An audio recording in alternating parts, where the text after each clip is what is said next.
Selamat pagi Indonesia, Anda menyaksikan seputar Bali terkini pukul 9 WITA bersama saya Dayu Surya.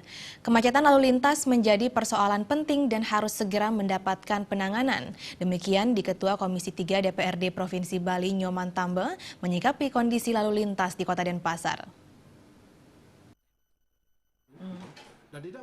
Lebih lanjut, Nyoman Tambe mengungkapkan kondisi kemacetan di Denpasar sudah sistemik seperti yang tampak jelas di sepanjang Jalan Diponegoro, Jalan T.U. Kumar, Jalan Hasanuddin, serta Jalan Imam Bonjol Denpasar. Kemacetan yang terjadi hampir setiap hari dan sepanjang hari dirasa tidak mungkin untuk dilakukan pelebaran jalan sehingga memerlukan terobosan alternatif untuk mengurai kemacetan tersebut.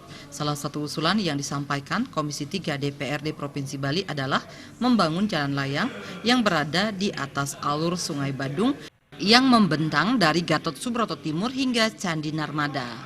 Jalan layang ini menurut Nyoman Tambe adalah satu-satunya alternatif yang bisa dilakukan sehingga memerlukan studi kelayakan lebih lanjut dari dinas terkait.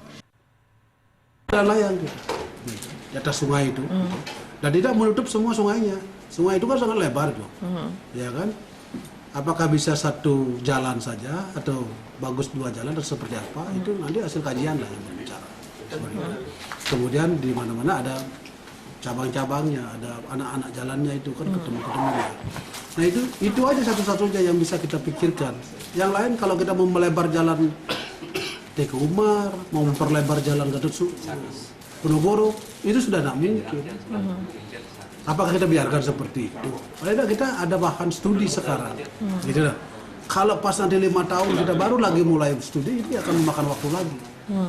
Silakanlah sekarang, gitu. Baik itu kewenangannya ada tingkat 2, ada provinsi, atau pusat, gitu. Silakan berkoordinasi. Usulan Komisi 3 ini sudah disampaikan kepada pihak eksekutif sehingga bisa dilakukan kajian. Jika kajian tersebut layak, maka bisa segera dianggarkan dan dilakukan proses pembangunannya. Rapnya Paramita Bali TV.